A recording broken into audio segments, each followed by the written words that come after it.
සාම්ප්‍රදායික නර්තනය දරුවන්ගෙන් ඈත් වෙන කාලවකවානුවක ඒ දරුවන්ට අපේ සාම්ප්‍රදායික නර්තන ක්‍රමවේදයන් පිළිබඳව කියලා දෙනවයි කියන්නේ සෑහෙන වටින කටයුත්තක්. ගුරුවරයෙක් කියන්නේ උගන්වන්නෙක් නෙමෙයි මඟ පෙන්වන්නෙක්. ඒ කාර්යභාරය අපේ පුල් බණ්ඩාර ගුරුතුමා හොඳින්ම කරන බව අපිට දකින්නට පුළුවන්කම ලැබෙනවා. මොකද මේ දරුවන් ඉතාමත් දක්ෂයි. දක්ෂයින් අතරින් අතිදක්ෂයින් බවට පත් කරන්න මේ දරුවන්ව නර්තනය තුලින් එතුමන් කටයුතු කරනවා.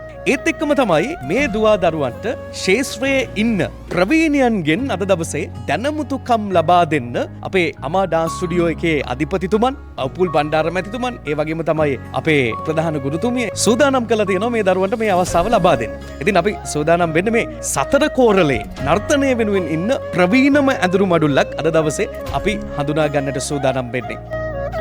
මුද්දනාව පරම්පරාවෙන් බිහි වූ අති දක්ෂ නර්තන ගුරුවරයෙක් බවට වර්තමාන කාලේ කටයුතු කරන MB ප්‍රියදාස ගුරුතුමන්ව අපි පිළිගන්නවා අයබෝවන් කියලා. අයබෝවන් ඔබතුමන්ට. අඹදෙනිය නර්තන පරම්පරාව පිළිබඳව කතා කරද්දී අපිට එතුමන් පිළිබඳව කතා නොකර බෑ. ඉතින් අඹදෙනිය නර්තන පරම්පරාවෙන් මේ DKG නිමල් විජේසිංහ ගුරුතුමන්. අයබෝවන් ඔබතුමන්ට. පියවරුමෙන් වගේම තමන්ගේ දක්ෂතාවයෙන් අඹදෙනිය පරම්පරාව නියෝජනය කරන අපේ මීළඟ ගුරුතුමාව අපි හඳුනගන්න සූදානම්. මේ DG සමන් විජේතුංග ගුරුතුමා. අයබෝවන් කියලා ඔබතුමාටත් පිළිගන්නවා. අයබෝවන්.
අමා ඩාන්ස් ස්ටුඩියෝ එකේ අපේ පුංචි පොඩිත්තන්ට මේ නර්තන ශාස්ත්‍රයේ ඉන්න ප්‍රවීණයන්ගෙන් අද දවසේ දැනුමුතුකම් ටික ලැබෙනවා. ඒ වගේම තමයි අමා ඩාන්ස් ස්ටුඩියෝ එක ගත්තට පස්සේ අති දක්ෂයින් මේ නර්තන ශාස්ත්‍රයට නිර්මාණය කරපු තැන. ඒකට හොඳම උදාහරණය තමයි දැන් මම පෙන්වන්න ලෑස්ති වෙන්නේ. අමා ඩාන්ස් ස්ටුඩියෝ එකේ අලුත් පරම්පරාවේ පුංචි පොඩිත්තෙක් සූදානම්ෙන් ඉන්නවා. එයාගේ දක්ෂතාවයන් ඉදිරිපත් කරන්න. මෙයා ඇඟෙන් පොඩි වුණාට මෙයාගේ වැඩවලින් නම් මෙයා හරි ලොකු තැනක ඉන්නේ. හොඳයි ඉතින් ඇඟෙන් පුංචි වුණාට මෙයා ලොකු වැඩකාරයෙක්. නම කියන්නකෝ අපිට. ගයේෂ් ඉරුණක. ගයේෂ් දැන් නර්තනයට කොච්චර කැමතිද කියලා කියන්නකෝ. ගොඩක්. ගොඩක් කැමතියි. ඉතින් අද ඔයගොල්ලන්ට බලා ගන්න පුළුවන්කම තියෙනවා මේ පුංචි පුතාගේ වැඩ කිඩ ටික. රයිට් අපි අවස්ථාව ලබා දෙනවා. ඒත් එක්කම තමයි අපේ ආචාර්ය මණ්ඩලයේ කෙනෙක්ට අපි අවස්ථාව ලබා දෙන්න සූදානම් වෙන්නේ. ඔබතුමන්ට ඔන්න ගායනාවක් ඉදිරිපත් කරන්න අපි ලබා දෙනවා. මේ ගායනාවට තමයි අපේ පුතා ඔහුගේ දක්ෂතාවය ඉදිරිපත් කරන්න. පවර උතුම් අපේ දෙමව්පියන් හට වැන්දා පළමුවේ ඉරසනවා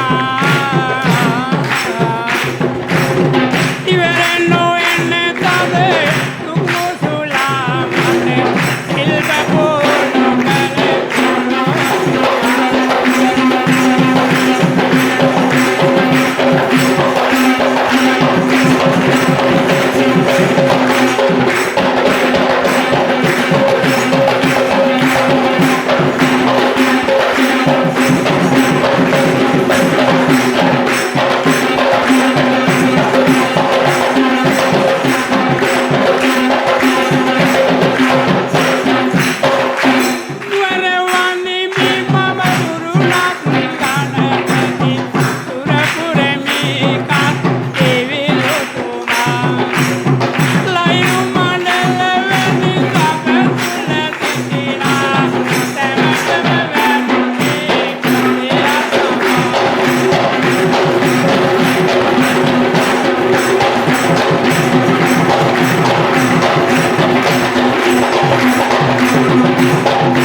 මේ තමයි අමා ඩාන්ස් ස්ටුඩියෝ එකේ වෙනස. වයස කීයද කියන්නකෝ අපිට? අවුරුදු 11යි. අවුරුදු 11යි. මේ පුංචි පුතාට පුළුවන්කම තියෙනවා නොනවත්වා වට 300කට වඩා මේ නර්තනය යෙදෙන අවස්ථාවේදී කැරකෙන්න. වෙස් තට්ටුව පොඩ්ඩක් බුරුල් උනේ නැත්නම් අද දවසේදීත් මං හිතන්නේ මේ වට 300ක් කැරගෙන පුළුවන් නේද? වට 300කට වැඩි මිසක් අඩු නෑ මං හිතන්නේ. මේ තමයි මේ අපේ නර්තන සම්ප්‍රදාය අනාගතය. මේ දේවල් අපි ආරක්ෂා කරගන්න ඕනේ. ඒ දේවල් ආරක්ෂා කරගන්න ඒ වගකීම අපේ රටේ නර්තනය පිළිබඳව දරුවන්ට කියලා දෙන ආයතනවලට බාර වෙලා තියෙනවා. හැබැයි මේ විදිහට පරම්පරාවන් එකට එකතු කරලා අපේ පැරණි පරම්පරාවල ඒ නර්තනය පිළිබඳව තියෙන විවිධ ක්‍රමවේදයන් මේ නූතන පරම්පරාවේ දුවා දරුවන්ට කියලා දෙන්න ඔවුන්ව එකට එක මුණගස්වලා මේ වගේ අවස්ථාවන් හදලා දෙන වැඩ කටයුත්තක් මීට කලින් අපි දැකලා නැහැ. මේ වැඩ කටයුත්ත මේ ආකාරයෙන් සංවිධානය කරලා තියෙන්නේ අමා ඩාන්ස් ස්ටුඩියෝ එකේ. අපේ රටේ සාම්ප්‍රදායික නර්තනය පිළිබඳව අපිට බය වෙන්නට ඕනේ නැහැ. මොකද ඒ සාම්ප්‍රදායික නර්තනය පරිස්සම් කරගන්න, ආරක්ෂා කරගන්න අපේ අනාගත දරු පරපුර අමා ඩාන්ස් ස්ටුඩියෝ එක සන්නද්ධ කරලා තියෙනවා. ඒක නිසා අපේ නර්තන සම්ප්‍රදාය පිළිබඳව ලෝකෙටම කියන්න අපිට බය නැතුව අපේ දේ මේ අපේ අනන්‍යතාවය කියලා පෙන්වන්න අපිට දැන් පුළුවන්කම තියෙනවා. මෙතෙක් ලංකාවේ දැවැන්තම සිසුන් ප්‍රමාණයක් සම්බන්ධ කරගෙන සිද්ධ කරපු කල එලි මංගල්‍යය සිද්ධ කරලා තියෙන්නේ මාවනැල්ලේ අමා ඩාන්ස් ස්ටුඩියෝ. ඉදිරියටත් තවත් එවැනිම විශේෂ අවස්ථාවක් අපි ඔබට පෙන්වන්නට සූදානම් ඉන්නවා. හැබැයි ඒ දරුවන්ව දැනුමෙන් සන්නද්ධ කරන්නේ නර්තනය පිළිබඳව ඒ දරුවන්ට හදාරන්න කියලා දෙන්නේ මෙන්න මේ විදිහට. දැන් අපි සූදානම් වෙන්නේ වෙස් ඇඳුම් කට්ටලේ ගත්තට පස්සේ දරුවන්ට මේ වෙස් ඇඳුම් කට්ටලේ තියෙන ආභරණ පිළිබඳව සහ මේ වෙස් ඇඳුම් කට්ටලේ පිළිබඳව දැනුම ලබා දෙන්න ඕනේ. එතකොට ඒකත් මේ නර්තන සම්ප්‍රදායෙම තියෙන තවත් එක කාරණාවක්. දැන් අපේ ගුරුතුමා සූදානම් වෙන්නේ දැන් මේ හඟල කියලා වෙස් ඇඳුම් කට්ටලේ කොටසක් තියෙනවා. තව වෙස් ඇඳුම් කට්ටලේ විශේෂ ආභරණ සෑහෙන ප්‍රමාණයක් තියෙනවා. හිසේ සිට දෙපතුල දක්වාම ඒ ආභරණ පිළිබඳව අපිට හැම දෙයක් ගැනම මේ වෙලාවේ කතා කරන්න වෙලාව නැති නිසා අපි හඟල පිළිබඳව මේ වෙලාවේ කතා කරන්න සූදානම් වෙන්නේ. දැන් අපිට කියන්නකෝ මේ ඇඳුරුතුමනි දැන් හඟල වර්තමානයේදී අපි දකින ආකාරයට නෙමෙයිනේ. දැන් ඉස්සර හඟල අපි මේ ඇන්දේ වෙස් ඇඳුම් කට්ටලේට අපිට ඒක පොඩ්ඩක් පැහැදිලි කරන්නකෝ. ඇන්දේ මේ පෙති කටනවා කියලා තමයි කියන්නේ. හඟල් ලණුව කියලා මෙන්න මේකට. මේකට තමා හඟලි කැඩුවේ. දැන් මේක මේ දැන් හඟලේ ලණුව කොච්චර දිග ප්‍රමාණයකටද ගන්නෙ? හත් බඹ හතක් තියෙනවා. බඹ හතක් තියෙනවා. දැන් මේ අපේ දුවා දරුවන් මතක තියාගන්න ඕනේ මේවා. ඔව් බඹ හතයි හතක් කියන්නේ මෙතෙන්ද. ඔහොම. ඔක තමයි හත කියන්නේ. බඹ හතක් තියෙන්න ඕනේ. ඔව්. බඹ හත් බඹ හතයි. රයිට්. එතකොට දැන් මේකට ගන්න තවත් දැන් අපි වෙනම රෙදි තියෙනවා. එතකොට ඒ රෙදි වල දිග ප්‍රමාණයක් තියෙනවද කොහොමද? මේ රෙද්ද ගන්න ඕනේ. ඕරියන් 32ක්. තම වෙන්නේ මේ ඔය රෙද්ද මේ දෙපැත්තට. මේ පැත්තට 32යි කියන්නේ 16. මේ පැත්තට 16. එතකොට යාර 16 දෙපැත්තටම එනවා. එතකොට මේක තියෙන්න ඕනේ 32ක් ප්‍රියන්. ඔව්. ඒකෙන් තමයි මේ පල්ලෙහාට රැලි 2යි උඩට රැලි 5ක් කඩන්න ඕනේ. මේ පැත්තට එහෙම කඩලා තමයි අඟල කියලා සම්පූර්ණයට ඇඳගන්නේ. දැන් තමයි මේ රෙඩිමේඩ් කියලා අඟල පහතුර හදාන්න තියෙන්නේ. මේක ඉස්තර ඇඳපු තමයි මේ පෙන්වන්න යන්නේ. රයිට්. දැන් අපේ අඳුරුතුමා පෙන්වන්න හදන්නේ හඟල කොහොමද වෙස් ඇඳුම් කට්ටලයකට අපි අතීතයේදී එහෙම නැත්නම් මේ නර්තන පරම්පරාවන් ආරම්භයේදී මේ වෙස් ඇඳුම් කට්ටලයට එකතු වුණේ. අපි අවස්ථාව ලබා දෙන ඔබතුමන්ට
හොඳයි ඉතින් මේ තමයි අපේ නර්තන සංස්කෘතිය.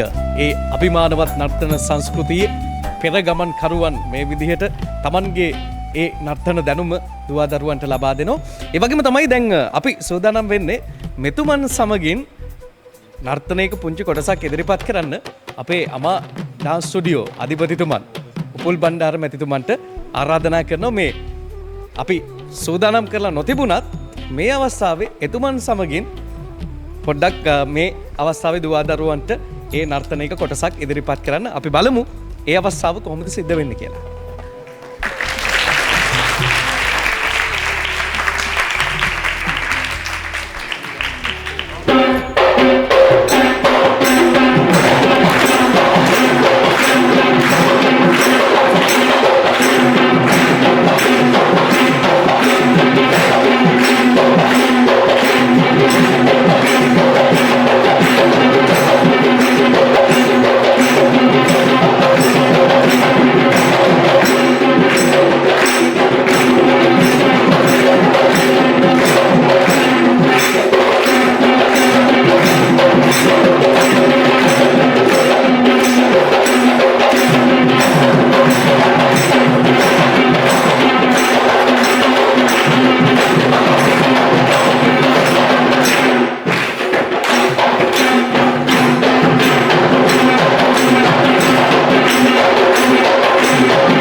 හොඳයි දැන් අපි සූදානම් වෙන්නේ තවත් ඇඳුමක් පිළිබඳව ඔබට විස්තර කියන්න. දැන් මේක ගැන නම් මම ලොකුවට දන්නේ නැති නිසා අපි අපේ ඇඳුරුතුමන්ගෙන්ම මේ ඇඳුම් ආයිත්තම් පිළිබඳව දැන කියා ගන්න සූදානම් වෙන්නේ. අපිට බැලුවට පස්සේ සාමාන්‍යයෙන් බෙර වාදනය කරන කෙනෙක්ගේ ජටාවක් විදිහටත් නිර්මාණය වෙලා තිනවා. මේක හැබැයි එහෙම අර්ථකථනය කරගන්න එපා. දැන් අපි ඇඳුරුතුමන්ගෙන් අහලා දැනගමු මොකක්ද මේ මාල ගොඩක් තියෙනවා. ඒත් එක්කම මේ ආභරණ ගොඩක් තියෙනවා.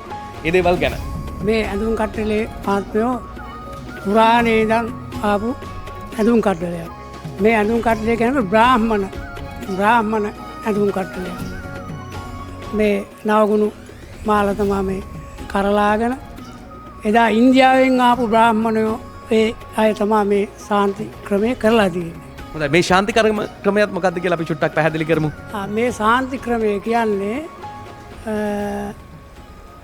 ඇස්වහා දෝෂ, කටවහා දෝෂ, හොවා දෝෂ කියලා තියෙනවා කොටස් තුනක්.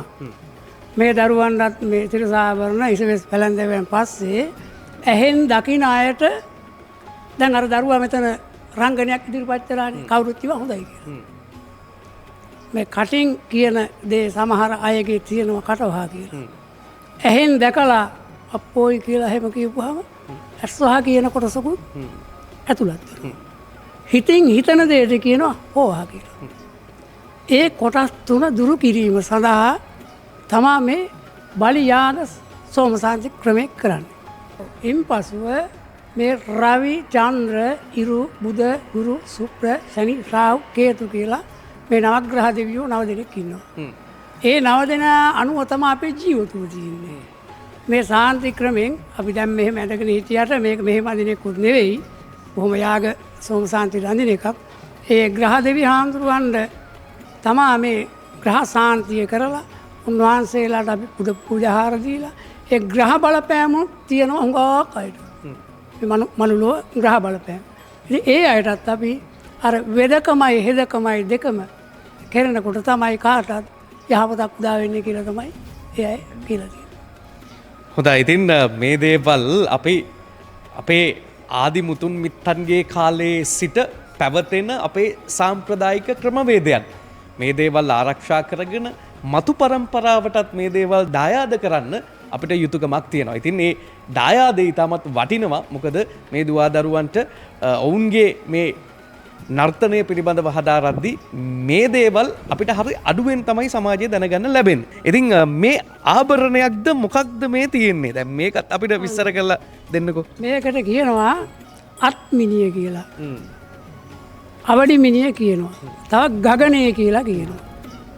මේක මේ සාන්ති ක්‍රම ඉස්සර මේ නැටුම් ගයුම් කරලා මේක කරලා නැහැ. මොකද මේ වීදාගම හාමුදුරුවෝ ලියාපු පොතකින් ඒ පැවැත්තගෙන එන සාන්තියක් කියලා තමයි මගේ මේ දෙවනගල ගුරුතුමා මට මේක කියලා දීලා තියෙන්නේ. වීදාගම හාමුදුරුවෝ තමයිලු මේ ඉන්දියාවෙන් ආපු බ්‍රාහ්මණයෙක්ගෙන් මේක ලියාගෙන මේ මිනිසුන්ට සෙතක් සාන්තියක් උදෙසා. මේක ඉස්සර කරලා තියෙන්නේ උඩුවියන් බැඳගෙන බිම සුදු රෙදියලාගෙන වාඩි වෙලා භාවනාවක් වශයෙන්. ඒ භාවනාව කරගෙන යනකොට මේකට මේ අත්මිනිය කියන එක තමයි නද කරලා තියෙන්නේ.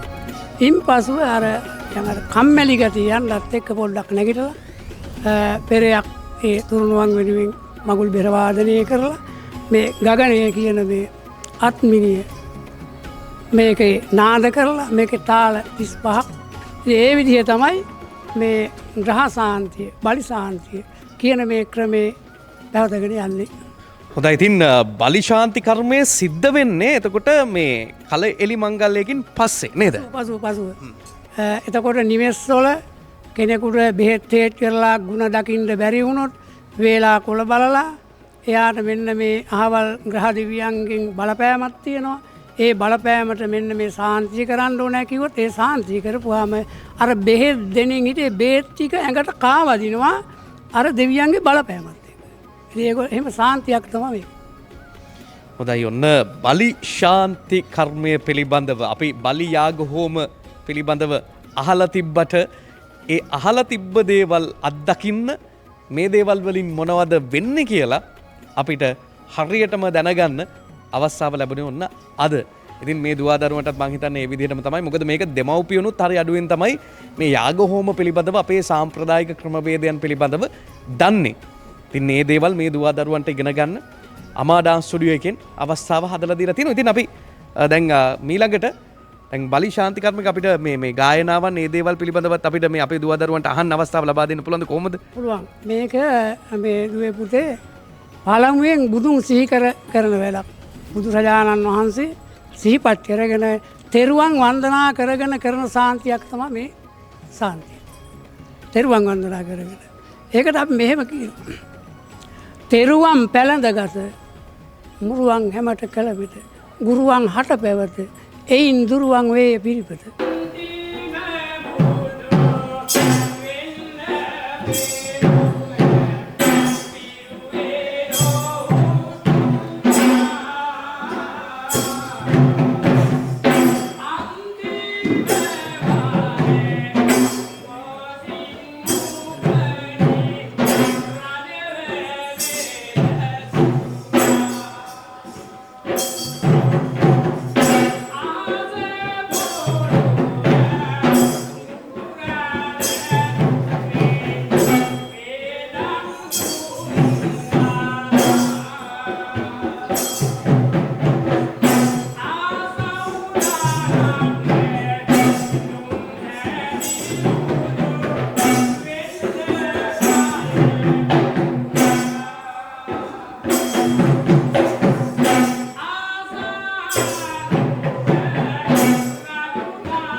හොඳයි ඉතින් අපේ ඇඳුරුතුමන්ලගේ දක්ෂතාවයන් මේ විදිහට අපි දකිද්දී දැන් සූදානම් වෙන්නේ අමා ඩාන්ස් ස්ටුඩියෝ අපේ රංගායතනයේ අධ්‍යාපනය ලබන තවත් දරුවන් පිරිසකට අවස්ථාව ලබා දෙන ඔවුන්ගේ දක්ෂතාවයන් මේ ප්‍රවීණ ඇඳුරු මඩුල්ලක් ඉදිරියේ ඒ දක්ෂතාවයන් ඉදිරිපත් කරන්න. ඉතින් අපි ඒටයි දැන් අවස්ථාව ලබා දෙන්න සූදානම් වෙන්නේ.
හොඳයි ඉතින් අපේ නර්තනය අපේ සංස්කෘතිය අපේ සම්ප්‍රදාය රැකගෙන මේ නර්තන කලාව තවත් චිරාත් කාලයක් රැකගන්නට දරන ප්‍රයත්නයක් මේ. ඉතින් අමා ඩාන්ස් ස්ටුඩියෝ ඒ වැඩ කටයුත්ත අනාගත පරම්පරාවට බාර කරන ආකාරය ඉතාමත් විශිෂ්ටයි කියලා අපිට මේ වෙලාවේ කියන්නට පුළුවන්කම තියෙනවා. මොකද දැන් නව පරම්පරාවේ මේ දුවා දරුවන්ට අපේ පරම්පරා ගණනාවක අත්දැකීම් තියෙන මේ ඇඳුරු මඩුල්ලගෙන් සෑහෙන ලොකු දැනුමක් නිරන්තරයෙන් මේ දුවා දරුවන්ට ලබා දෙන්න කටයුතු කරනවා. ඒක තමයි අමා ඩාන්ස් ස්ටුඩියෝ හැමදාමත් වෙනස් වෙන්න විශේෂ වෙන්න රටක් කතා කරන රංගායතනයක් බවට පත් වෙන්න හේතුව වෙන්නේ. ඉතින් එහි අධිපතිතුමන් අපි විශේෂයෙන්ම මතක් කරන්න ඕනේ උපුල් බණ්ඩාර මැතිතුමන්, ඒ වගේම තමයි එතුමන්ගේ ආදරණීය බිරිඳ ප්‍රධාන ගුරුතුමිය විදිහට මේ දුවා දරුවන්ට හරිම ආදරණීය විදිහට ලෙන්ගතුව මේ නර්තනය පිළිබඳව මේ වාදනය පිළිබඳව හදාරන්න කියලා දෙනවා. ඉතින් ඒ තුලින් තමයි මේ දුවා දරුවන් තමන්ගේ දක්ෂතාවයන් උපමට්ටම් කරගෙන තියෙන්නේ. අපි ස්තුතිවන්ත වෙනවා අද දවසේ මේ වැඩ කටයුත්ත මේ පරම්පරා දෙකක හමුවක් අපේ අනාගත පරම්පරාව දැනුමින් සන්නද්ධ කරන වැඩ කටයුත්තක්. අපේ සම්ප්‍රදාය මේ නර්තන කලාව රැකගෙන ඉදිරියට යන ගමනක්. මං හිතන්නේ අපේ රටේ මේ සාම්ප්‍රදායික නර්තනය සෑහෙන මට්ටමකට අපේ දුවා දරුවන් තාමත් හොඳින් වැළඳගෙන තියෙන ආකාරය අපිට දකින්න පුළුවන්කම තියෙනවා. මොකද දැන් අමා ඩාන්ස් ස්ටුඩියෝ එක තුලින් අපේ රටේ මාවනැල්ල ප්‍රදේශය විතරක් නෙමෙයි රට වටේම ඉන්න දුවා දරුවන්ට මේ අවස්ථාව ලබා දීලා තිනවා.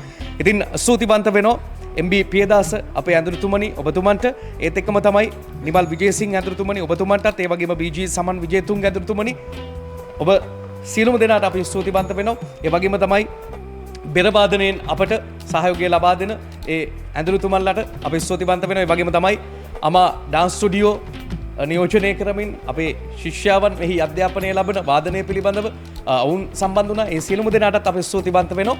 ඉතින් එහෙමනම් අපි සූදානම් වෙන්නේ මේ වැඩ කටයුත්ත මෙතනින් අහවර කරන්න. මේ වැඩ කටයුත්ත මෙතනින් අහවර වුණාට මෙහි ඉදිරිය පිළිබඳව අපි ඔබට කිව්වොත් එහෙම තවත් දහස් සංඛ්‍යාත දුවා දරුවන් ප්‍රමාණයකට නර්තනය පිළිබඳව කියලා දෙන්න, නර්තනය හදාරන්න අවස්ථාව ලබා දෙන්න සියලු කටයුතු අමා රංගායතනයේ මතතම් අමා ඩාන්ස් ස්ටුඩියෝ මේ වෙනකොට සූදානම් කර හමාරයි.